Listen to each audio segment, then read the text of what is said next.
Hi guys, in this video you will learn about all the various stat caps and stacking mechanics as well as stats which oppose each other. With this information you will definitely be able to build your heroes better. 7K Dreamer please.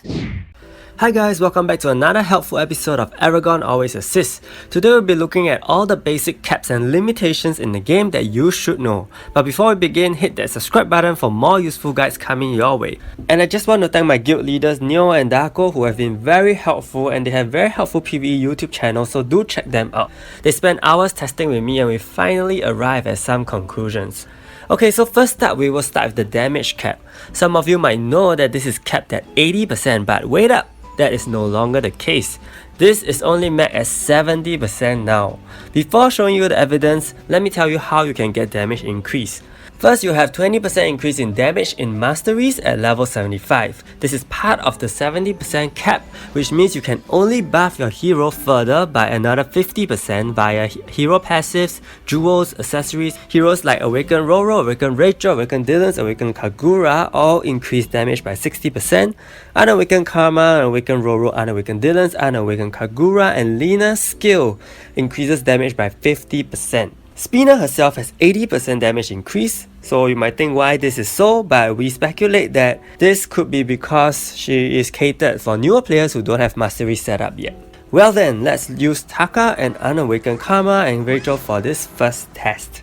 So Taka alone with 20% buff in damage via Masteries will do 19293. Taka equipped with a 40% PvE damage jewel, which means his total damage buff is 60% now, will do 25235. Okay, Taka with Unawakened Karma. Unawakened Karma buffs damage by 50%, so his total damage buff is now 70% with Masteries, will do 26716. Remember I mentioned 70% is the cap, so if I were to swap Unawakened Karma with Rachel now, Taka with Rachel should have a total buff of 80% with Masteries. However, the output is the same, and even if I were to add on more, such as Dilo in this case, the damage output is still going to be the same. So this means that the total damage buff is really capped at 70%, and any more than that is not going to give you any extra damage. An interesting modifier is the level 140 Mastery. It increases the damage enemies receive by 10%. So I'm gonna flip it up now and observe the damage.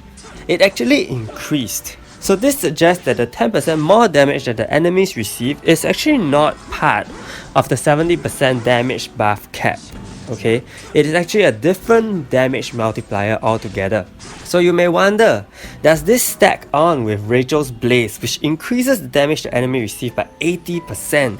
So here I am testing Rachel, casting Blaze on Nia with the 140 Mastery down, and this is the output, 563217. So thereafter we will flip out the level 140 Mastery, which supposedly should let the enemy take 10% more damage. However, you see here that the damage output on Nia did not increase. So this suggests that Rachel actually overrides this due to her having a higher percentage after all. So if you think carefully about this, you actually don't have to turn on this Mastery if you're very sure that you're going to use Blaze in your run. So this will apply to Guild Dungeon, this will apply to World Boss, Castle Rush, and Guild Raid. So all these PvE modes where you apply Blaze on the target, you actually don't need to have this particular Mastery up because Blaze will simply override it.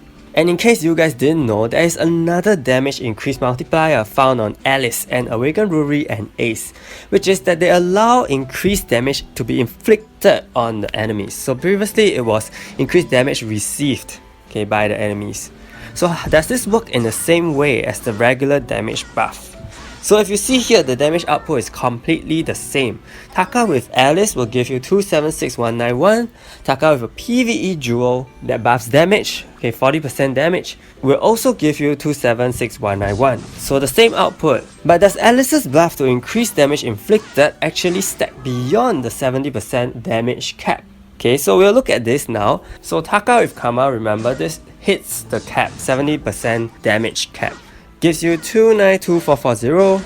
Taka with Karma and Alice boosts it all the way to 357425. So that means that Alice does have an impact. So this means that Alice's passive, which lets you inflict additional damage on the enemy, is a different multiplier altogether and not the same as the damage multiplier. So if I now turn the level 140 mastery up, you see the damage further increases, okay? And then after that, if I use Rachel and cast Blaze, because previously we saw that Blaze actually overrides the mastery, right? You see that the damage goes up even more to 563217. So if you remember this figure from previously, it is the same amount that Rachel did to Nia with her Blaze only, without Alice on the field. So in this case, it shows that Alice is actually negligible and her passive is totally overwritten by Rachel's Blaze already. Which leads me to speculate and sort of conclude that the damage inflicted buff and the damage received debuff actually belong to the same multiplier. So the additional damage Alice allows you to do is actually the same multiplier as the additional damage Rachel allows you to do. So can damage buffs stack in that case? Yes, but only across different sources. What do I mean? Check this test below with the Mastery 140 still down. Here I am using a red jewel, so there is a slight increase in Taka's attack damage, okay? Taka with a 20% damage jewel, which means 40% damage in total, will give a 22404 output. Or Taka with the same jewel with Dilo will give 24642 output. So you can see that there is an increase in the output as the damage buff come from different sources and they stack. However, if you put heroes like 4-star Kagura and 4-star Karma together, they actually won't stack because the source of the damage buff is actually the same, which comes from heroes themselves. So with all that cleared up, we'll move on to the next cap for physical and magic attack increases. These are capped at 200%, and there is a differentiation with how amplification and increases work. I've explained this via tests with the Mastery 140 up. So this is Taka without physical attack boost at all, so he will do 21835.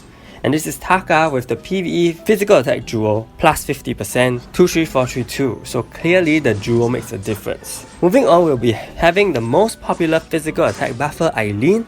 So I'm going to test purely with Eileene, no jewel boost, and this is what we get. 100% physical attack increase, gives you 34842. So common question is whether Eileene's buff can actually stack with Lina. So this is a case of a physical attack increase, okay, from Eileene and a physical attack amplification from Lina. Increases tend to be boosted via a hero's passive, while amplification tend to be applied on and also have a limited number of times. So as you can see from the addition of Lina, there is a significant boost in output to 39980. And in this case, the dragon actually removed the damage buff from any of its attack.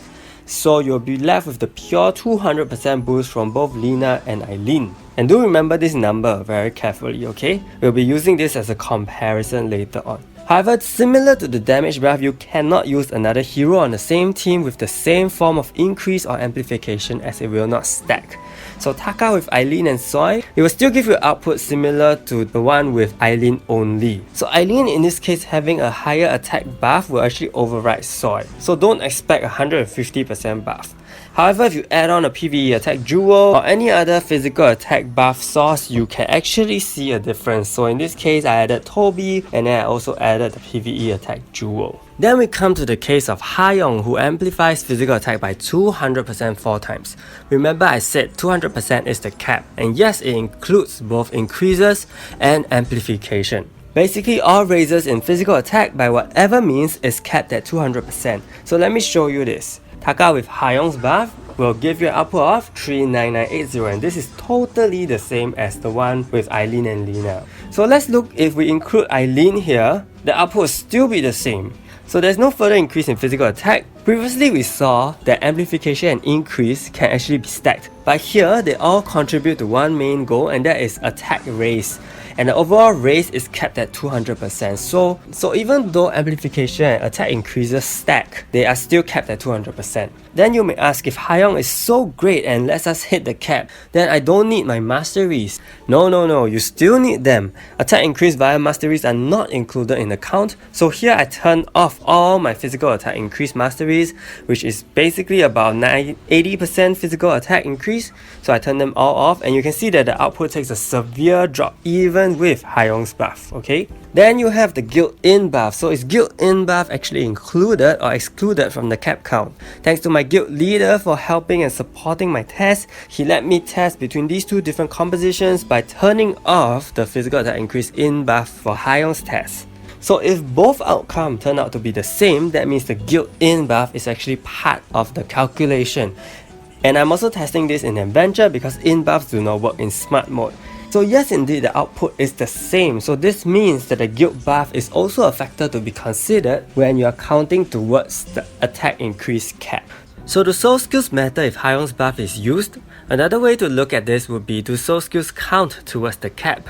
The answer is unfortunately yes. Soul skills are hence merely an additional method to increase attack, but they clearly do not lead to any separate or additional buffs beyond 200% increase or amplification.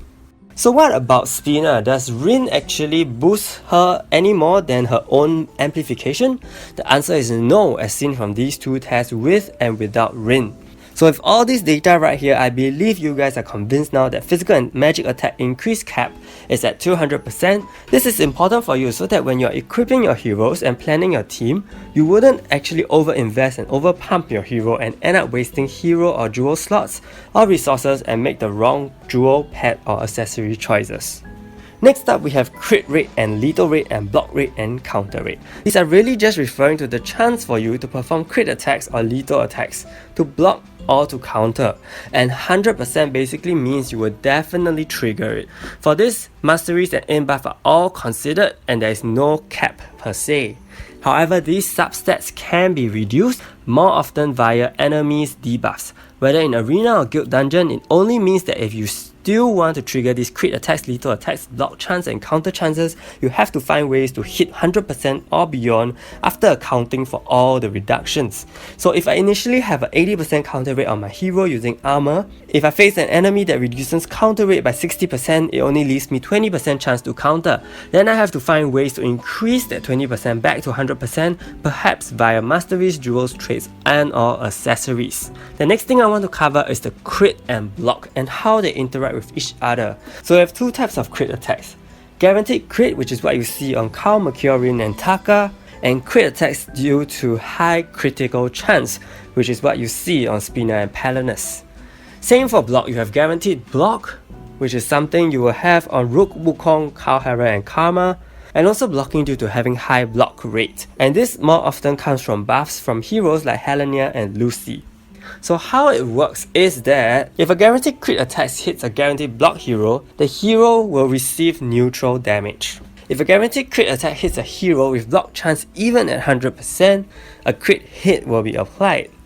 If a hero with high crit chance hits a hero with guaranteed block, block will be applied instead. If a hero with high crit chance hits a hero with high block chance, then all three possibilities can happen whereby the damage can be halved, neutral or still crit. My point is to show you that these two substats counter each other, and again something for you to take note, you don't want to have a situation whereby you think you have 100% block rate and crit hit still can land on you. The same thing actually goes for evasion and accuracy substats. A hero with 50% evasion chance will not be able to evade if the opponent has 60% accuracy. So these two substats also have a countering interaction with each other. Think of it as accuracy reducing evasion. A hero may have 50% evasion chance, but if my accuracy increases by 10, 20, 30%, then the hero will have less opportunity to evade. However, there are cases of guaranteed evasion, like heroes with camouflage, Clemith and Atalanta, and also heroes with agility like Da Qiao, Tara and Palinus. These effects grant them evasion which cannot be overcome by accuracy rate increase. The only other effect that guarantees accuracy and hits through all these guaranteed evasion is exploit vulnerability, which can be found on heroes like Colt, Mercure, Palinus, Clemith and Tara. The final two substats that I want to talk about are Debuff Resistance and Debuff Cast Rate. So these two are slightly more complicated. Both Debuff Resistance and Debuff Cast Rate increases are obtained from hero passives, traits, pets, formation buffs and soul skills grade 6. Increasing your debuff resist rate will simply let you not be debuffed that easily. If you add all the debuff resistance numbers, traits, jewels, pets, formation buffs can give you up to 150% against certain debuffs. Heroes like Rin and Clemith further boost this by 50% due to their passives. But for debuff cast rate, it not only seems to counteract debuff resist rate, but it also serves to increase the chance to apply the debuff. So there are two mechanisms at play here. It is not a simple case whereby whichever has higher number wins, or just a pure reduction of resistance rates. I have an example right here in this match. Let's take a quick look. So my Clemith casts Sleep and the opponent Rin ends up sleeping. But when I checked, Rin herself has 50% resistance and there's Geo on the field, and she herself has a 25% debuff resistance ring, which means her debuff resistance overall is 100%. However, my Clemith on the other hand has no debuff cast rate traits, only buffed up by Kiro's passive, my formation buff, and Kree, so that's a 70% debuff cast rate. Yet I still managed to put the Rin to sleep. So this does prove that debuff cast rate mechanics are not very straightforward after all. So that is all I have to cover for this video. It's super long, but I hope it was very clear and it was helpful for you and it cleared your doubts and questions once and for all. If it did, do give it a like and do subscribe to my channel. I will see you guys very soon in my next video. Thank you!